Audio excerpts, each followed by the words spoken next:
এই কুকুরটাকে 500 বছরের সাজা দেওয়া হয়েছে, কিন্তু কুকুরটা জেল থেকে পালানোর জন্য একটি প্ল্যান বানিয়েছিল। তখনই জেলার সেখানে চলে আসে, এজন্য কুকুরটা অনেক ভয় পেয়ে যায়। কিন্তু জেলার চলে গেলেই কুকুরটা তার পকেট থেকে একটি চামচ বের করে নেয়। এরপর একটি পাথর উঠিয়ে তার চামচের সাহায্যে মাটি উঠিয়ে জানলা দিয়ে ফেলতে শুরু করে। কুকুরটা 20 বছর ধরে চামচের সাহায্যে সুড়ঙ্গ বানাচ্ছিল, যার কারণে জেলখানার বাইরে মাটির একটি পাহাড় হয়ে যায়। আজকে তার সুড়ঙ্গ খোঁড়া কমপ্লিট হয়েছিল, যার কারণে সে জেলের বাইরে হাওয়া খেয়ে অনেক খুশি হয়ে যায়। এজন্য সে জেলে ফিরে তার মালামাল ব্যাগে পড়তে শুরু করে। কিন্তু তখনই জেলার সেখানে চলে আসে, তখন সে অনেক ভয় পেয়ে মালামালগুলো সুড়ঙ্গে ফেলে দেয়। এরপর সুড়ঙ্গটাকে পাথর দিয়ে ঢেকে দেয়। এটা দেখে জেলার বলে, এখানে কি করছিস? তখন কুকুরটা বলে, আজকে এই জেলখানায় আমার 20 বছর কমপ্লিট হলো। এটা শুনে জেলারেরও বিয়ের বছরটা মনে পড়ে যায়, এজন্য সে তার বাড়িতে চলে যায়। তখনই সুযোগ পেয়ে কুকুরটা জেল থেকে পালিয়ে একটি ট্রেনে উঠে যায়, কিন্তু সে এখনো ভয় পাচ্ছিল। এজন্য সে একটি টিভিকে খালি করে সেই টিভির মধ্যে লুকিয়ে যায়। কিন্তু কুকুরটা বুঝতেই পারছিল না যে এই টিভিটাকে কোথায় নিয়ে যাওয়া হবে। তখনই একটা লোক এসে টিভিটাকে জেলারের কাছে নিয়ে যায়। এই আসামি কুকুরটা জেলারকে সামনে দেখে অনেক ভয় পেয়ে যায়। এরপর জেলারের সে টিভিটাকে অন করে দেয়। তখন কুকুরটা ধরা খাওয়ার ভয় নিজেই টিভির মধ্যে অ্যাক্টিং করতে শুরু করে দেয়। এরপর জেলার চ্যানেল পাল্টালে কুকুরটা বক্সিং করতে শুরু করে দেয়। তখন কুকুরটা নিজেই নিজেকে মেরে বক্সিং খেলা দেখাচ্ছিল, যার কারণে কুকুরটার অবস্থা অনেক খারাপ হয়ে যায়। কিন্তু তখনই জেলার আবারও চ্যানেল পাল্টে দেয়। তখন কুকুরটা অনেক কষ্ট করে সবগুলো মিউজিক একা একা বাজাতে শুরু করে।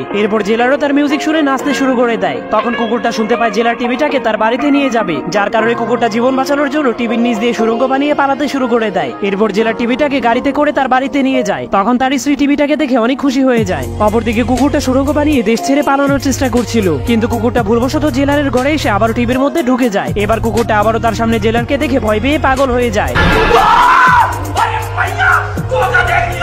যাওয়ার আগে আপনার ফোনে কত % চার্জ আছে তা কমেন্ট করতে ভুলবেন না।